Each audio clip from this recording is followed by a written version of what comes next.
बिस्मिल्लाहिर्रहमानिर्रहीम। Chemistry 9 chapter number 3 lecture number 7 है जी। और आज का हमारा जो टॉपिक है वो atomic size and atomic radius है और ये आपकी टेक्स्ट बुक के पेज नंबर 51 और 52 पर है। सो स्टार्ट करते हैं atomic size and atomic radius को। इंट्रोडक्शन है जी, ओपनिंग पैरा है। एज वी नो दैट, जैसा कि हम जानते हैं, atoms are very small. Atoms का जो साइज है बहुत छोटा है। अच्छा, एक एटम कितना छोटा है मैं आपको बता दूं। देखो, ये आपको फुल स्टॉप नजर आ रहा है ना, इस फुल स्टॉप में भी मिलियंस ऑफ एटम्स हैं। सो क्या देखा कि एटम का जो साइज है वो बहुत ही छोटा है and don't have fix boundary. और एटम की कोई फिक्स बाउंड्री नहीं होती, ठीक है। जिस तरह आप जस्ट इमेजिन कि आपके पास एक फुटबॉल है तो उसकी एक फिक्स बाउंड्री, उसका एक फिक्स साइज है, ठीक है। तो एटम का कोई जो है वो फिक्स साइज नहीं है, उसकी कोई फिक्स बाउंड्री नहीं होती। That fix their size. So it is difficult, लिहाजा ये मुश्किल है to measure the size of an atom, क्योंकि उसकी कोई डेफिनेट बाउंड्री नहीं है कि कहां पर एटम खत्म हो रहा है, तो लिहाजा उसका साइज मालूम करना मुश्किल है। अच्छा, एटम की बाउंड्री क्यों नहीं है? देखो, एटम आपको पता है तीन फंडामेंटल पार्टिकल है एटम के अंदर, इलेक्ट्रॉन, प्रोटॉन और न्यूट्रॉन।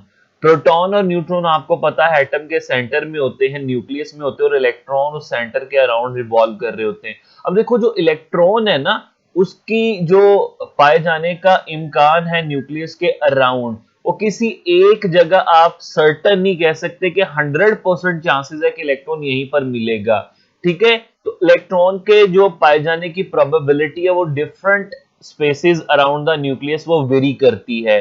तो लिहाजा इसलिए हम ये नहीं कह सकते कि एटम की जो फिक्स बाउंड्री है वो ये है, क्योंकि यहाँ पर यहाँ तक जो है इलेक्ट्रॉन वो मौजूद हो सकते हैं। इलेक्ट्रॉन कहीं भी मौजूद हो सकता है, वो न्यूक्लियस से किसी भी डिस्टेंस पे मौजूद हो सकता है। Therefore, the common method to determine the size of an atom, लिहाजा एक आम सा तरीका एटम के साइज को मालूम करने का is to assume, ये फर्ज कर लिया जाता है that atoms are spheres, atoms जो हैं वो दायरवी हैं, यानी कि गोल हैं। अब देखो, आप मुझे बताओ, गोल चीज का अगर आपने साइज मालूम करना है तो कैसे करते हो? आप उसके सेंटर से बाउंड्री तक का डिस्टेंस ले लेते हो, जिसको आप रेडियस कहते हो। सो यही रीजन है कि हम एटॉमिक साइज को एटॉमिक रेडियस की टर्म्स में भी बयान करते हैं। फिर कहते हैं जी, sphere atom when they lie close to each other, जब दो एटम एक दूसरे के करीब करीब होंगे, दे टच ईच अदर, वो एक दूसरे को टच कर रहे होंगे। Now the definition of atomic size, very important, short board में आ चुका है डेफिनेशन और example 2014 Lahore board group 2, 2018 Lahore board group 1 में। सो कहते हैं जी, half of the distance between, जो फासला है उसका आपने क्या ले लेना, आधा। किस चीज का फासला? Between the nuclei, nuclei nucleus की जमा को कहते हैं, दो न्यूक्लियस को कहते हैं, of two bonded atoms, bonded कहते हैं जुड़े हुए एटम। तो आपने क्या करना है, दो जुड़े हुए एटम्स के दरमियान जो डिस्टेंस है उसका हाफ ले लोगे तो वो आपके पास एटॉमिक साइज आ जाएगा, ठीक है। इसको मैं आपको फिगर से बताता हूं। देखो, ये हमारे पास दो एटम्स हैं, ठीक है, और ये बॉन्डेड एटम्स हैं, और ये इनके दो न्यूक्लियस हैं जिनको उसने कहा न्यूक्लियाई। इन दोनों न्यूक्लियाई के दरमियान डिस्टेंस ये है, ठीक है, ये जिसको 2r लिखा हुआ, और ये कार्बन की पर्टिकुलर एग्जांपल है। दो कार्बन एटम्स के जो न्यूक्लियाई हैं उनके दरमियान जो डिस्टेंस है वो कितना होता है, 154 पिकोमीटर। पिकोमीटर ये यूनिट है, ठीक है, मीटर से बहुत छोटा एक यूनिट है। और आपने फिजिक्स में पढ़ा होगा, पीको जो है वो 10⁻⁻12 प्रीफिक्स को कहते हैं। सो 154 पिकोमीटर है जी। और अगर आप देखो तो इस डिस्टेंस का अगर मैं हाफ करूं तो इसका यहां से लेके यहां तक का अगर हम हाफ करेंगे तो वो कुछ यूं होगा, यूं। और वो एक एटम के सेंटर से उसकी बाउंड्री तक का डिस्टेंस ही होगा, जिसको हम एटॉमिक रेडियस या एटॉमिक साइज कह सकते हैं। तो 154 का हाफ क्या होगा, 77। अच्छा देखो, ये वैल्यू भी आपको बोर्ड के एग्जाम में एमसीक्यूज में पूछ सकता है कि दो कार्बन एटम के न्यूक्लियाई के दरमियान कितना डिस्टेंस होता है, तो वो 154 है। और अगर आपसे डायरेक्ट पूछे कि कार्बन का एटॉमिक रेडियस क्या है, तो वो है 77 पिकोमीटर। तो डेफिनेशन दोबारा देख लेते हैं कि टू बॉन्डेड एटम्स के न्यूक्लियाई के दरमियान जो डिस्टेंस है उसका क्या लेना है, हाफ लेना है, ठीक है। तो यही बात है, half of the distance between the nuclei of two bonded atom is referred as atomic size और atomic radius of the atom. Unit क्या है जी? The unit of atomic size is picometre, ठीक है। इसको पिकोमीटर में एक्सप्रेस किया जाता है। सो नेक्स्ट हमारे पास एग्जांपल है जो आपने अभी हमने देखी है। The distance between the nuclei of two carbon atom in its elemental form 154 picometre MCQs है, और its half 77 picometre is the radius of carbon atom. So next चलते हैं जी, वेरिएशन या ट्रेंड इन पीरियोडिक टेबल। कि अगर हम periodic table में ग्रुप्स के अलोंग और पीरियड्स के अलोंग देखें तो एटॉमिक साइज में क्या चेंज आता है। तो जस्ट शॉर्ट आपको एक आया हुआ 2016 लाहौर बोर्ड ग्रुप 1, उसमें बस उसने ये पूछा हुआ है कि पीरियड और ग्रुप में एटॉमिक साइज या रेडियस में क्या तब्दीली आती है। अच्छा, अब इस ट्रेंड या वेरिएशन का मतलब तो मैंने आपको बताया ना, तब्दील होना पीरियोडिक टेबल में। अब इसको हम टेक्निकली देखते हैं, समझते हैं एग्जांपल से कहना क्या चाह रहे हैं। इन पीरियड देखो यहाँ पर आपके सामने सेकंड पीरियड आपको नजर आ रहा होगा फिगर में। अगर आप अपना पीरियोडिक टेबल खोलो तो 48 पेज के ऊपर आपको पूरा पीरियोडिक टेबल मिलेगा, और उसमें आप सेकंड पीरियड देखो, सेकंड हॉरिजॉन्टल रो देखो, तो ये सारे ही एलिमेंट वहां पे मौजूद होंगे। तो कहते हैं when we move from left to right, देखो पीरियड में हम कहां से कहां जाते हैं, फ्रॉम लेफ्ट टू राइट जाते हैं, ठीक है। ऑल्दो एटॉमिक नंबर इंक्रीज, देखो आप अगर इस फिगर को देखो तो लिथियम का एटॉमिक नंबर क्या है 3, बेरिलियम का 4, बोरॉन का 5, 6, तो एटॉमिक नंबर तो क्या हो रहा है, इंक्रीज हो रहा है। येट फिर भी the size of atom decrease, फिर भी एटम का साइज जो होता है वो क्या होता है, कम हो रहा होता है, ठीक है। देखो ना एटॉमिक नंबर से क्या मुराद है, इलेक्ट्रॉन और प्रोटॉन। देखो अगर इलेक्ट्रॉन बढ़ रहे हैं तो साइज तो बढ़ना चाहिए, क्योंकि इलेक्ट्रॉन ही जो है वो शेल्स में जाते हैं, और जितने ज्यादा इलेक्ट्रॉन होंगे उतने ज्यादा शेल और उतना ज्यादा साइज होना चाहिए, लेकिन ऐसा नहीं होता। वो कहता है एटॉमिक नंबर बढ़ने के बावजूद साइज कम होता है। तो इसके रीजंस भी देख लेते हैं, क्या रीजन है। सो रीजन इसके हमारे पास काफी ज्यादा मौजूद है, देखते हैं। It is because of with the increase of atomic number the effective nuclear charge increase.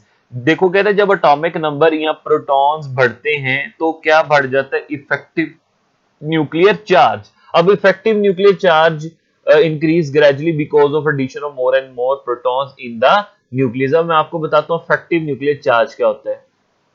सो ये देखो आपके सामने मैंने सोडियम का एक एटम बनाया है, ये सेंटर में न्यूक्लियस है, ये उसका पहला शेल है, उसमें इलेक्ट्रॉन है, दूसरा शेल है, उसमें 8 इलेक्ट्रॉन है, और लास्ट शेल में 1 इलेक्ट्रॉन है। अब आप मुझे बताओ इलेक्ट्रॉन पे क्या चार्ज होता है, नेगेटिव चार्ज। इलेक्ट्रॉन इलेक्ट्रॉन को क्या करेगा, रिपेल करेगा। देखो ये वाला जो इलेक्ट्रॉन है और ये न्यूक्लियस, देखो इलेक्ट्रॉन और न्यूक्लियस के दरमियान इलेक्ट्रोस्टैटिक फोर्स होती है या अट्रैक्टिव फोर्स होती है, क्योंकि न्यूक्लियस पॉजिटिवली चार्ज होता है, इलेक्ट्रॉन नेगेटिवली चार्ज होते हैं। तो तमाम इलेक्ट्रॉन न्यूक्लियस को अट्रैक्ट कर रहे होते हैं, लेकिन ये जो इनर शेल वाले इलेक्ट्रॉन्स हैं ये क्या करते हैं, ये आउटर मोस्ट शेल वाले इलेक्ट्रॉन को रिपेल करते हैं, क्योंकि इलेक्ट्रॉन इलेक्ट्रॉन को रिपेल करेगा, क्योंकि इलेक्ट्रॉन पर जो है वो नेगेटिव चार्ज होता है, तो सेम चार्ज वाले इलेक्ट्रॉन एक दूसरे को रिपेल करेंगे। तो ये जो लास्ट शेल का इलेक्ट्रॉन होगा ये न्यूक्लियस को उस तरह से अट्रैक्ट नहीं कर पाएगा, तो इसकी अट्रैक्शन में कमी आ जाएगी न्यूक्लियस के साथ। किस वजह से, due to the presence of inner electrons. तो अब देखो वो नीचे क्या हमें बता रहा है, effective nuclear charge the attractive positive charge of nuclear protons. ये प्रोटॉन का चार्ज होता है acting on valence electron, valence electron पर जो एक्ट कर रहा है। Effective nuclear charge is always less than the total number of protons present in the nucleus. अब मुझे बताओ इस सोडियम का अगर हम बात करें, उसका एटॉमिक नंबर 11 है, यानी कि 11 इलेक्ट्रॉन है, 11 प्रोटॉन है। तो इस न्यूक्लियस और इस आखिरी शेल के दरमियान जो अट्रैक्शन है वो बहुत कम होती है टोटल चार्ज की निस्बत। इनके टोटल प्रोटॉन कितने, 11, लेकिन देखो इनर शेल के कितने इलेक्ट्रॉन है, 2 ये और 8 सेकंड शेल में। तो ये जो 10 इलेक्ट्रॉन है ये 10 प्रोटॉन के अट्रैक्शन को कम कर देते हैं इस आखिरी शेल के इलेक्ट्रॉन के लिए। तो अगर 10 प्रोटॉन की अट्रैक्शन कम होगी तो आखिरी शेल को सिर्फ कितने प्रोटॉन की अट्रैक्शन मिलेगी उस तरह से, तो सिर्फ 1 प्रोटॉन की। तो इफेक्टिव न्यूक्लियर चार्ज कितना हो जाएगा, 11 माइनस 10 कितना, +1। तो इसका मतलब है इफेक्टिव न्यूक्लियर चार्ज जो है वो टोटल न्यूक्लियर चार्ज से हमेशा कम होगा। किस वजह से, अंदर वाले इलेक्ट्रॉन्स की रिपल्शन की वजह से, और इस रिपल्शन को शील्डिंग इफेक्ट भी कहते हैं। तो वापस आते हैं, तो कहते हैं the effective nuclear charge increase, effective nuclear charge बढ़ता है ग्रेजुअली मुसलसल because of addition of more and more protons. तो जैसे जैसे प्रोटॉन्स बढ़ते हैं तो ऑब्वियस सी बात है कि टोटल न्यूक्लियर चार्ज भी बढ़ेगा और इफेक्टिव न्यूक्लियर चार्ज भी बढ़ेगा। फिर क्या कहते हैं हमारे पास अगली जो पॉइंट है वो कहता है जी addition of electron take place in the same valence shell. कि पीरियड में एटॉमिक साइज के कम होने की दूसरी वजह यह है कि जो नए आने वाले इलेक्ट्रॉन है वो एक ही शेल में रहते हैं, यानी कि शेल्स की तादाद नहीं बढ़ती। अब आपको इस एक एग्जांपल से मैं समझाता हूं। देखो ये सेकंड पीरियड को एग्जांपल लेते हैं। लिथियम के पास 3 इलेक्ट्रॉन है, बेरिलियम के पास 4, बोरॉन के पास 6, बोरॉन के पास 5, कार्बन के पास 6, नाइट्रोजन के पास 7। देखो आगे पीरियड में जाते हुए एटॉमिक नंबर तो बढ़ रहा है, लेकिन देखो शेल की तादाद एक जितनी रह रही है। देखो लिथियम के पास 3 इलेक्ट्रॉन है तो पहले में 2, दूसरे में 1। बेरिलियम के पास 4 है तो पहले शेल में 2, दूसरे में 2। बोरॉन के पास 5 है तो पहले शेल में 2, दूसरे में 3। तो आप थ्रू आउट अगर देखो तो शेल्स की तादाद नहीं बढ़ रही। ठीक है, तो ये एक यहाँ पर मैं आपको और पॉइंट बताता हूं कि किसी भी एलिमेंट का जो पीरियड नंबर होता है उसमें उतने ही शेल्स होते हैं। चूंकि ये सेकंड पीरियड है तो सेकंड पीरियड के हर एलिमेंट के पास जो है सिर्फ 2 ही शेल होंगे। आई रिपीट कि किसी भी एलिमेंट का जो पीरियड नंबर होगा उसमें उतनी शेल्स होंगे। As these all elements belongs to second period, so they have only 2 shells। so यहाँ पर आपको ये पॉइंट होपफुली क्लियर हो चुका होगा कि पीरियड में जब हम मूव कर रहे होते हैं तो शेल की तादाद में इजाफा नहीं होता, बल्कि आने वाले जो नए इलेक्ट्रॉन है उसी शेल में ऐड होते चले जाते हैं। और यहां पर मैंने आपके लिए एक क्वेश्चन भी रखा है कि ऑक्सीजन का पीरियड नंबर कितना होता है। ऑक्सीजन का पीरियड नंबर हमारे पास अगर 2 है, ऑक्सीजन का पीरियड नंबर 2 है और इसका एटॉमिक नंबर 8 है, तो इसमें कितने शेल्स होंगे। देखो पीरियड नंबर ही हमें बता देता है कितने शेल्स होंगे। तो ऑक्सीजन का अगर पीरियड नंबर 2 है तो ऑब्वियसली इसमें कितने शेल्स होंगे, 2, यानी कि 8 टोटल इलेक्ट्रॉन है तो पहले शेल में 2 और दूसरे में 6, तो लिहाजा कितने हमारे पास उसके टोटल शेल्स होंगे, 2 शेल्स होंगे। सो क्या कंक्लूड किया अपनी डिस्कशन से कि पीरियड के अंदर जब हम मूव करते हैं तो शेल्स की तादाद में इजाफा नहीं होता, और शेल्स अगर नहीं बढ़े तो साइज भी नहीं बढ़ेगा।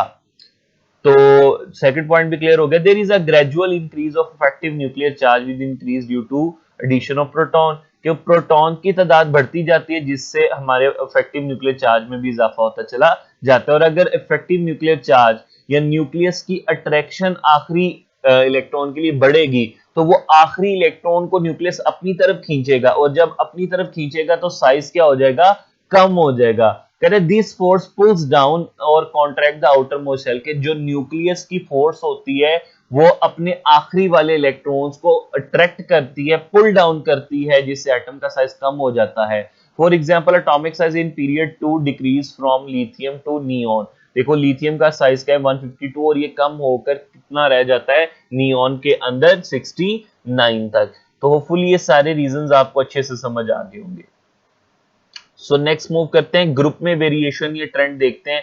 और वहां पे एक शॉर्ट क्वेश्चन है 2014 लाहौर बोर्ड में आ चुका है। Why atomic size increases in a group, the size of atom already increases from top to bottom in a group, it is because a new shell of electron is added up, a new shell of electron is added up in the successive period। Successive period कहते हैं बाद में आने वाले period में। ठीक है, अच्छा मैं आपको यहां पर एक पॉइंट समझाता हूं। ठीक है, ये पीरियोडिक टेबल अगर आप देखो तो हमारे पास ये अगर फर्स्ट ग्रुप को हम ले लें, हाइड्रोजन, लिथियम, सोडियम, पोटेशियम। अब देखो जब आप ग्रुप में ऊपर से नीचे आ रहे होते हो तो हर एलिमेंट के साथ पीरियड नंबर क्या हो रहा होता है, बढ़ रहा होता है। लाइक हाइड्रोजन का पीरियड नंबर क्या है 1, लिथियम का 2, सोडियम का 3, पोटेशियम का 4। तो अभी मैं आपको बताया कि किसी भी एलिमेंट का जो पीरियड नंबर होगा उसमें उतनी शेल्स होंगे। तो हाइड्रोजन का पीरियड नंबर क्या है 1, तो इसमें 1 शेल होगा। लिथियम का पीरियड नंबर 2 तो इसमें 2 शेल्स होंगे। सोडियम का 3 तो इसमें 3 शेल्स होंगे। तो कहने का मकसद ये कि जब हम डाउन द ग्रुप आते हैं तो हमारे पास क्या होता है कि पीरियड बढ़ने की वजह से सक्सेसिव पीरियड में, बाद में आने वाले पीरियड में, बाद में आने वाला जो पीरियड होगा उसकी वजह से शेल्स की तादाद में इजाफा होगा। तो कह रहे it is because a new shell of electron is added up in the successive period which decrease the effective nuclear charge. और अगर नए शेल आते चले जाएंगे तो उससे क्या होगा, इफेक्टिव न्यूक्लियर चार्ज कम होगा। देखो मैं आपको एग्जांपल समझाता हूँ। ये लिथियम, सोडियम और पोटेशियम का मैंने स्ट्रक्चर बनाया है। अब देखो लिथियम के पास कितने शेल्स हैं, 1 और 2। सोडियम के पास कितने, 1, 2, 3। पोटेशियम के पास कितने, 4। तो देखो इसके इफेक्टिव न्यूक्लियर चार्ज लिथियम का सबसे ज्यादा होगा क्योंकि इसके अंदर सिर्फ एक ही शेल है। सोडियम का उससे कम होगा क्योंकि उसके अंदर 2 इनर शेल्स हैं, और पोटेशियम का तो इफेक्टिव न्यूक्लियर चार्ज जो है वो बहुत ही कम होगा। क्यों? क्योंकि उसके अंदर 3 इनर शेल्स हैं जो आखिरी शेल के लिए न्यूक्लियस की अट्रैक्शन को बहुत कम कर देते हैं। तो कहते हैं कि अब दूसरी बात भी आप देख सकते हो कि जैसे ही हम ग्रुप में ऊपर से नीचे आ रहे हैं तो पीरियड नंबर बढ़ने की वजह से शेल्स की तादाद में इजाफा हो रहा है, जिससे साइज क्या हो जाता है, बढ़ जाता है।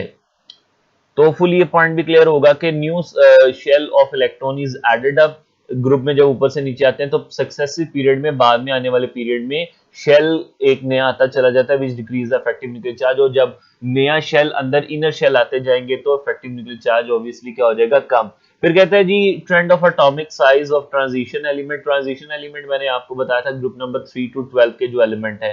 The trend of atomic size of transition element has a slight variation when we consider this series in a period. तो कहते हैं इनके अंदर थोड़ी सी तब्दीली आती है, जनरल ट्रेंड नहीं होता, इनमें थोड़ी सी वेरिएशन होती है। The atomic size of the element first reduce, के हमारे पास पीरियड में पहले तो साइज क्या होता है, कम होता है, और atom contract and then there is increase, फिर क्या होना शुरू हो जाता है, बढ़ना शुरू हो जाता है। अब आपको पता है ना कि ट्रांजिशन एलिमेंट के अंदर d subshell in process of filling होता है, तो डी और एस सबशेल की रिपल्शन की वजह से बाद में जाके जो है वो साइज बढ़ना शुरू हो जाता है।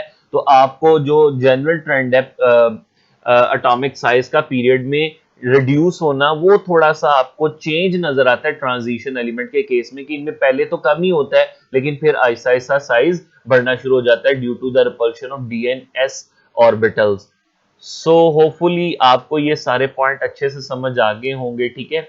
So that's all about today's lecture. Thank you so much for watching. Subscribe my channel.